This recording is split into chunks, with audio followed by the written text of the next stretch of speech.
이 사건은 실제 사건을 토대로 재구성한 이야기입니다. 1995년 6월 12일 아침 서울 은평구 불광동의 한 아파트에서 일어난 참혹한 사건. 외과의사의 개원을 축복해야 할 날이었지만 욕조에서 발견된 치과의사 아내와 2살 딸의 시신. 8년간 5번의 재판을 거쳐도 밝혀지지 않은 진실. 과연 누가 이 모녀를 죽였을까요? 안녕하세요. 오늘은 우리나라 법의학 역사의 한 획을 그은 사건을 말씀드리려 합니다. 1995년 6월 12일 서울 은평구 불광동에서 일어난 치과의사 모녀 살인사건입니다. 이 사건은 한국판 오제이 심슨 사건이라고 불릴 만큼 충격적이었고 우리나라 사법부와 법의학계에 큰 파장을 일으켰습니다. 1995년 6월 11일 밤부터 이야기를 시작해 보겠습니다. 외과 전문의 이도행 씨는 다음 날인 6월 12일이 매우 중요한 날이었습니다. 바로 자신의 개인 외과병원을 개원하는 날이었기 때문입니다. 공중보건의 복무를 마치고 사회로 복귀한 지 얼마 되지 않은 그에게는 인생의 새로운 출발점이 되는 날이었습니다. 이도행 씨의 아내 최수희 씨는 치과의사였습니다. 명문대학을 졸업한 재원으로 1989년 이도행 씨와 결혼했고 1992년에는 개인 치과병원을 열어 운영하고 있었습니다. 두 사람 사이에는 1993년에 태어난 딸 이화영 양이 있었습니다. 겉으로 보기에는 의사 부부의 평범하고 행복한 가정이었습니다. 하지만 이 가정에는 알려지지 않은 갈등이 있었습니다. 이도행 씨가 공중보건의로 군 복무를 하는 동안 최수희 씨가 다른 남성과 관계를 맺었다는 것이 나중에 밝혀졌습니다. 또한 경제적인 어려움도 있었습니다. 이도행 씨의 개원 자금을 마련하느라 최수희 씨는 자신의 치과 간호사 월급을 가계 수표로 지급할 정도였습니다. 자금 마련을 위해 아파트를 담보로 은행에서 5천만 원을 빌리고 서울치과의사협회에 납부하는 적금을 담보로 치과 신용협동조합에서 5천만 원을 대출받았습니다. 여기에 이도행 씨 본가에서 보내준 2천만 원과 최수희 씨의 예금 3천만 원을 합쳐 총 1억 5천만 원을 간신히 마련한 상황이었습니다. 당시로서는 상당한 금액이었습니다. 6월 11일 밤 10시 30분경 최수희 씨는 언니와 마지막 전화 통화를 했습니다. 이 통화가 최수희 씨의 마지막 대화가 될 줄은 아무도 몰랐습니다. 1995년 6월 12일 아침이 밝았습니다. 이도행 씨는 평소처럼 일찍 일어나 개원 준비를 했습니다. 오전 7시경 그는 집을 나서 양천구 신월동에 있는 자신의 새 병원으로 향했습니다. 8시 5분경 병원에 도착한 그는 개원 준비에 바쁜 하루를 시작했습니다. 같은 시각 불광동 아파트에서는 무시무시한 일이 벌어지고 있었거나 이미 벌어진 후였을 것입니다. 하지만 아직 아무도 그 사실을 알지 못했습니다. 오전 8시 45분경 평범한 월요일 아침에 정적을 깨는 일이 일어났습니다. 불광동 아파트 7층에서 흰 연기가 피어오르기 시작한 것입니다. 처음에는 주민들이 별다른 신경을 쓰지 않았습니다. 바퀴벌레 약을 뿌리는 것 같다고 생각했기 때문입니다. 하지만 연기가 계속 나오자 한 주민이 경비실에 연락했습니다. 경비원이 해당 세대에 인터폰으로 전화를 걸었지만 아무런 응답이 없었습니다. 불안감이 커진 경비원은 동료와 함께 7층으로 올라갔습니다. 오전 9시 7분경 경비원들은 철제 방범창을 뜯어내고 집 안을 들여다봤습니다. 안방에서 불길이 솟는 것을 확인한 경비원은 즉시 119에 신고했습니다. 소방관들이 출동한 것은 9시 10분경이었습니다. 다행히 불은 크지 않았습니다. 안방의 장롱과 장롱 속 옷가지, 커튼과 벽지 일부만 태우고 있었기 때문입니다. 소방관들은 신속하게 화재를 진압했습니다. 전체적으로 10여 분 만에 불은 완전히 꺼졌습니다. 화재 진압을 마친 소방관들은 피해 규모를 확인하기 위해 집 안을 자세히 살펴보기 시작했습니다. 그런데 안방 옆 욕실에서 끔찍한 광경이 펼쳐졌습니다. 욕조에 물이 가득 차 있었는데 그 안에 30대 여성과 2살배기 아이가 엎드려 떠 있었던 것입니다. 소방관들은 즉시 이들을 욕조에서 끌어올렸지만 이미 숨을 거둔 상태였습니다. 여성은 상의가 완전히 벗겨져 있었고 하의도 일부 벗겨진 상태였습니다. 목에는 끈으로 졸린 자국이 선명했습니다. 목과 팔 등에는 미세한 찰과상도 발견되었습니다. 2살배기 아이도 마찬가지로 끈으로 목이 졸려 있었습니다. 소방관들은 즉시 경찰에 신고했고 은평경찰서 강력반이 출동했습니다. 경찰은 현장을 봉쇄하고 본격적인 수사에 들어갔습니다. 숨진 모녀는 치과의사 최수희 씨 31세와 딸 이화영 양 2세였습니다. 최수희 씨는 이도행 씨의 아내였습니다. 하필이면 남편이 평생 꿈꿔온 개원을 하는 날에 이런 참혹한 일이 벌어진 것입니다. 경찰이 현장을 자세히 조사한 결과 여러 가지 이상한 점들이 발견되었습니다. 우선 외부 침입의 흔적이 전혀 없었습니다. 현관문은 안에서 잠겨 있었고 창문이나 다른 출입구를 통한 침입 흔적도 없었습니다. 집 안이 뒤진 흔적도 전혀 없었습니다. 강도가 들었다면 당연히 물건을 뒤져야 하는데 모든 것이 평상시와 같이 정리되어 있었습니다. 최수희 씨의 가방에는 현금과 수표가 그대로 들어 있었습니다. 값비싼 장신구나 전자제품도 손대지 않은 상태였습니다. 이런 정황으로 볼 때 강도의 소행이 아니라는 게 명확했습니다. 그렇다면 개인적인 원한에 의한 범행일 가능성이 높았습니다. 더욱 이상한 점은 화재였습니다. 안방 장롱에서 불이 났는데 장롱과 옷까지만 태우고 더 이상 번지지 않았기 때문입니다. 일반적인 화재라면 훨씬 크게 번졌을 텐데 말입니다. 이는 누군가 의도적으로 불을 지른 후 통제 가능한 범위에서 꺼지도록 한 것으로 보였습니다. 경찰의 수사는 자연스럽게 남편 이도행 씨에게 집중되기 시작했습니다. 무엇보다 범행이 일어난 시간에 현장에 접근할 수 있었던 사람이 그뿐이었기 때문입니다. 수사 과정에서 이도행 씨와 최수희 씨 부부 사이에 여러 문제가 있었다는 사실이 드러났습니다. 가장 큰 문제는 최수희 씨의 불륜이었습니다. 이도행 씨가 공중보건의로 군 복무를 하던 중에 최수희 씨가 다른 남성과 관계를 맺었다는 것이 확인되었기 때문입니다. 또한 이도행 씨와 장모의 관계도 좋지 않았다고 알려졌습니다. 경제적인 문제로 인한 갈등도 있었습니다. 이도행 씨의 개원 자금을 마련하느라 가게가 어려워졌고 이로 인해 부부간에 자주 다툼이 있었다고 합니다. 이도행 씨는 제대한 시기가 1995년 5월이었고 사건은 한 달 뒤인 6월 12일에 일어났습니다.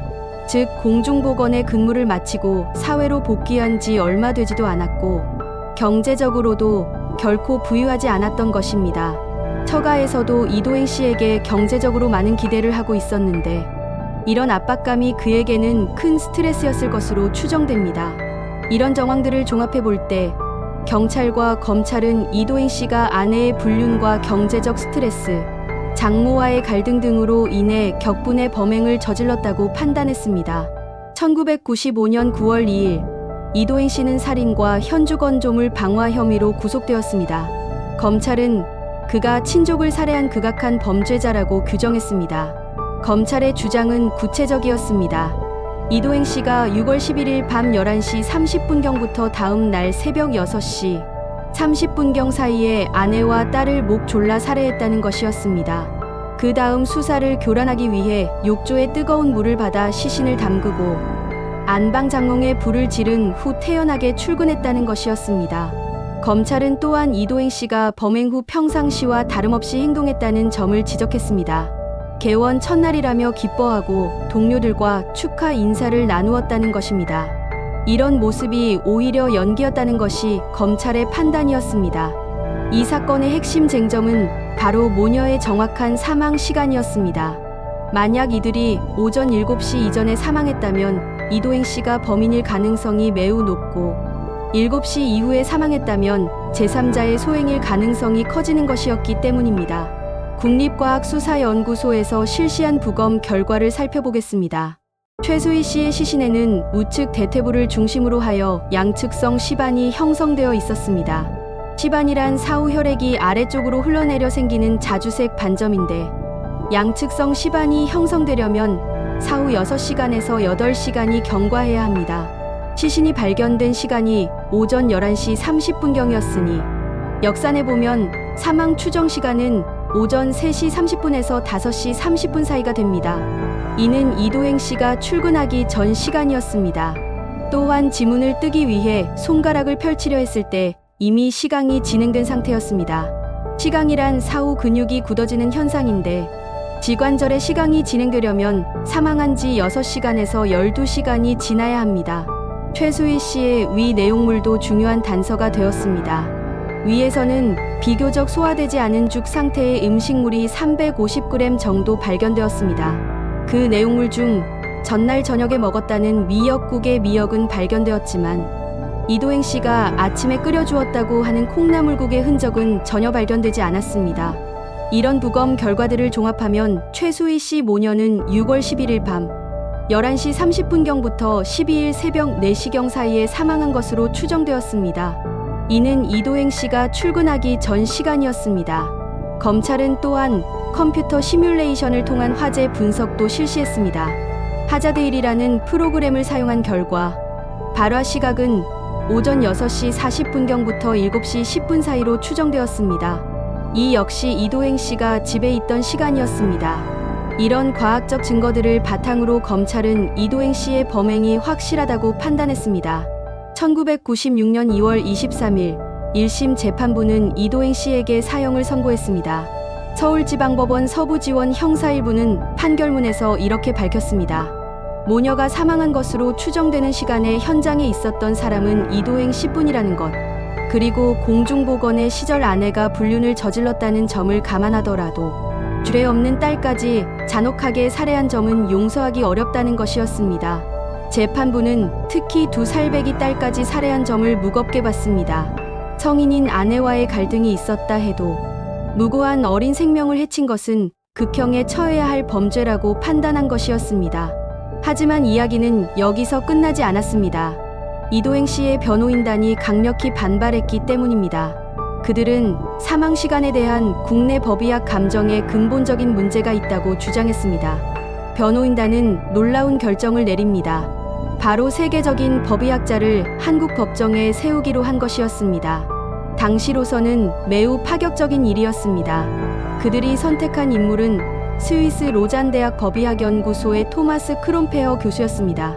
크롬페어 교수는 세계법의학회에서 인정받는 최고 권위자 중 한 명이었습니다. 1996년 6월 26일 2심 재판부는 놀랍게도 이도행 씨에게 무죄를 선고했습니다. 서울고등법원은 검찰이 제시한 간접 증거들만으로는 합리적 의심을 넘어 유죄를 인정하기 어렵다고 판단한 것이었습니다. 항소심 재판부는 특히 사망 시간 추정에 대한 의문을 제기했습니다. 시간과 시반, 위 내용물만으로 정확한 사망 시간을 특정하기는 어렵다는 것이었습니다. 또한 화재 시뮬레이션 결과에 대해서도 신뢰성에 의문을 표했습니다. 하지만 검찰은 이 판결을 받아들일 수 없었습니다. 즉시 대법원에 상고했습니다. 검찰은 간접 증거라도 여러 개가 모이면 충분히 유죄를 입증할 수 있다고 주장했습니다. 1998년 11월 13일 대법원은 2심 판결을 파기하고 사건을 고등법원으로 되돌려보냈습니다. 대법원은 간접 증거 하나하나의 증명력이 완전하지 않아도 전체 증거의 증명력이 있다면 유죄를 인정할 수 있다고 판시했습니다. 대법원의 파기환송 결정은 법조계에 큰 파장을 일으켰습니다. 간접 증거만으로도 살인죄를 인정할 수 있다는 판례가 만들어진 것이었기 때문입니다. 파기환송심에서 변호인단은 더욱 적극적으로 대응했습니다. 토마스 크롬페어 교수를 직접 한국으로 초청해 증언대에 세운 것입니다. 당시 한국 법정 역사상 외국인 법의학자가 증인으로 서는 것은 매우 이례적인 일이었습니다. 1999년 10월 19일 서울고등법원 형사5부 법정에 토마스 크롬페어 교수가 증인으로 출석했습니다. 60세의 노 교수는 차분하면서도 단호한 목소리로 증언을 시작했습니다. 크롬페어 교수의 증언은 충격적이었습니다. 그는 한국 법의학자들이 주검의 경직도와 반점, 위, 음식물을 통해 사망 시각을 추정한 감정 방식과 결론에 동의할 수 없다고 명확히 밝혔습니다. 교수는 특히 시각 현상에 대해 중요한 지적을 했습니다. 몸이 굳는 시각 현상은 온도가 높을수록 빨라진다는 게 정설인데 당시 시신이 섭씨 43도의 따뜻한 물이 차 있는 욕조에서 발견되었다는 사실이 간과되었다는 것이었습니다. 또한 경찰이 시신과 욕조 물의 온도를 재지 않은 점, 시신의 직장 내 온도를 측정하지 않은 점 등을 들어 한국의 법의학 감정 방식에 근본적인 문제가 있다고 지적했습니다. 크롬페어 교수는 결론적으로 현재 과학 수준으로는 정확한 사망 시간을 특정하는 것이 불가능하며 치과의사 모녀가 숨진 시각은 한국 법의학자들이 밝힌 것과 달리 오전 7시 이후일 가능성이 더 높다고 증언했습니다. 검찰은 반대 신문에서 크롬페어 교수가 검토한 자료가 전체 자료 중 일부에 불과하므로 그의 증언을 받아들여서는 안 된다고 주장했습니다. 하지만 교수의 증언은 재판부에 깊은 인상을 남겼습니다. 변호인단은 여기서 그치지 않았습니다. 1,800만 원이라는 거액을 들여 화재 모의 실험을 진행했습니다. 실제와 똑같은 조건에서 안방 장롱에 불을 지르는 실험이었습니다. 실험 결과는 검찰의 주장과 정반대였습니다. 만약 안방 장롱에서 불이 시작되었다면 5분 내에 아파트 전체가 화염에 휩싸였을 것이라는 결론이 나온 것입니다. 그런데 실제로는 남편이 출근한 지 1시간 45분이 지난 후에야 연기가 발견되었습니다. 변호인단은 이는 불이 이도행 씨가 출근한 후에 시작되었다는 것을 의미한다고 주장했습니다. 만약 출근 전에 불을 질렀다면 그가 병원에 도착하기도 전에 아파트가 전소되었을 것이라는 것이었습니다. 또한 제3자가 범행을 저지를 충분한 시간이 있었다는 점도 강조했습니다. 이도행 씨가 오전 7시에 출근하고 연기가 발견된 오전 8시 45분까지 1시간 45분이라는 시간이 있었다는 것이었습니다. 이 시간이면 충분히 범행을 저지르고 도주할 수 있다는 주장이었습니다. 변호인단은 또한 경찰 수사의 허점들을 하나씩 지적했습니다. 현장에서 범인의 지문이나 혈흔 등 직접적인 증거를 전혀 찾아내지 못했다는 점, 살해에 사용된 도구를 발견하지 못한 점, 목격자가 전혀 없다는 점 등을 들어 수사가 부실했다고 주장했습니다. 특히 초동 수사의 실패를 강하게 비판했습니다. 화재 진압 과정에서 현장이 훼손되었고 시신과 욕조, 물의 온도를 재는 기본적인 조사조차 시행하지 않아 결정적인 증거를 놓쳤다는 것이었습니다. 2001년 2월 17일 파기환송심 재판부는 다시 이도행 씨에게 무죄를 선고했습니다. 서울고등법원 형사5부는 판결문에서 다음과 같이 밝혔습니다. 유죄로 인정할 수 있는 증거들이 크롬페어 교수의 증언 등으로 인해 탄핵당해 증거 가치가 상당 부분 감소했다는 것, 화재가 피고인 출근 전에 발생했다는 증거도 인정하기 어렵다는 것, 그리고 제3자의 범행 가능성을 배제할 수 없다는 것이었습니다. 재판부는 특히 이렇게 덧붙였습니다. 검찰은 직접적인 증거가 없는 상태에서 간접적인 정황 증거만으로 이도행 씨를 범인으로 단정했다.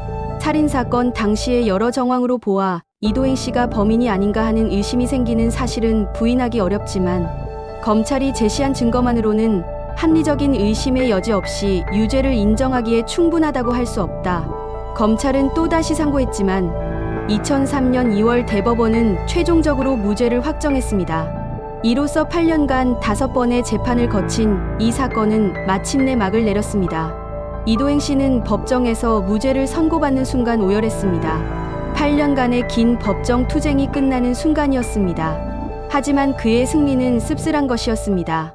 무죄를 받았지만 아내와 딸의 죽음에 대한 의혹은 여전히 남아있었기 때문입니다. 그렇다면 진짜 범인은 누구였을까요? 이 질문에 대한 답은 영원히 미스터리로 남게 되었습니다. 이도행 씨는 무죄를 받았지만 실제로 누가 최수희 씨 모녀를 살해했는지는 끝내 밝혀지지 않았습니다.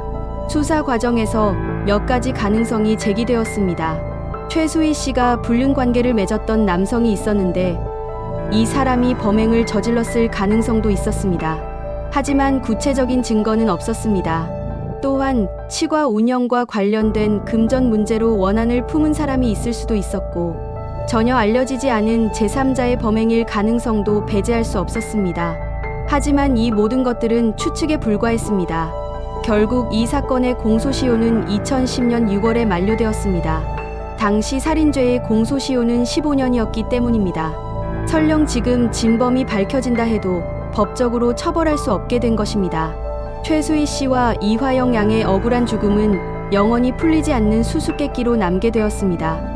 이 사건은 우리나라 사법사에 여러 가지 중요한 교훈을 남겼습니다. 우선 당시 우리나라 경찰의 초동수사 능력과 법의학 수준의 한계가 적나라하게 드러났습니다. 사체와 욕조 물의 온도를 재지 않은 것, 현장 보존에 실패한 것, 살해에 사용된 도구를 찾지 못한 것, 범인을 특정할 직접 증거를 확보하지 못한 것 등은 뼈아픈 실수였습니다. 특히 화재 진압 과정에서 현장이 훼손된 것은 결정적인 문제였습니다. 소방관들이 화재를 끄는 과정에서 중요한 증거들이 사라졌을 가능성이 높았기 때문입니다. 또한 이 사건은 간접 증거만으로 사람을 유죄로 판단하는 것의 위험성을 보여주었습니다. 아무리 의심스러운 정황이 많아도 합리적 의심을 넘어서는 확실한 증거가 없다면 무죄 추정의 원칙을 지켜야 한다는 교훈을 남겼습니다. 법의학의 한계도 분명하게 드러났습니다. 당시 한국의 법의학 수준으로는 정확한 사망 시간을 특정하기 어려웠고, 이는 재판 결과에 결정적인 영향을 미쳤습니다. 토마스 크롬페어 교수의 증언은 한국 법의학계에 큰 충격을 주었고, 이후 법의학 발전의 계기가 되었습니다. 세계적인 법의학자의 증언이 국내 재판에 영향을 미친 것도 주목할 만한 점이었습니다. 이는 한국이 국제적인 수준의 과학 수사에 대한 필요성을 인식하는 계기가 되었습니다. 이 사건은 언론에서도 큰 관심을 받았습니다. 한국판 O.J. 심슨 사건이라고 불리며 연일 톱뉴스를 장식했습니다. 의사 부부, 미모의 치과의사, 불륜, 살인, 방화 등 모든 자극적인 요소를 갖추고 있었기 때문입니다. 사건이 일어난 지 30년이 지난 지금도 이 사건은 많은 사람들의 기억 속에 남아 있습니다. 각종 범죄 다큐멘터리와 드라마에서 다뤄지며 여전히 많은 관심을 받고 있습니다. MBC 실화극장 죄와 벌에서는 이 사건을 소재로 한 드라마를 제작하기도 했고, 그것이 알고 싶다 같은 프로그램에서도 여러 차례 다뤄졌습니다. 최근에는 유튜브 채널들에서도 이 사건을 분석하는 영상들이 많이 제작되고 있습니다. 하지만 무엇보다 중요한 것은 두 생명이 억울하게 희생되었다는 사실입니다. 31세의 젊은 치과의사 최수희 씨와 2세의 어린 이화영 양이 누군가의 손에 의해 목숨을 잃었지만 그 범인은 끝내 처벌받지 않았습니다. 이도행 씨 역시 8년간의 긴 법정 투쟁으로 인해 큰 고통을 받았습니다. 무죄를 선고받았지만 사회적 시선은 차가웠고 의사로서의 경력에도 큰 타격을 받았습니다. 진범이 밝혀지지 않는 한 그에 대한 의혹은 완전히 사라지지 않을 것입니다. 이 사건은 우리에게 여러 가지를 생각하게 합니다. 완전하지 않은 수사, 불충분한 증거, 그리고 진실을 밝히려는 노력들, 과학 수사의 중요성과 무죄 추정 원칙의 가치, 그리고 무엇보다 소중한 생명을 지키는 것의 중요성을 말입니다. 구독과 좋아요는 영상 제작에 큰 힘이 됩니다.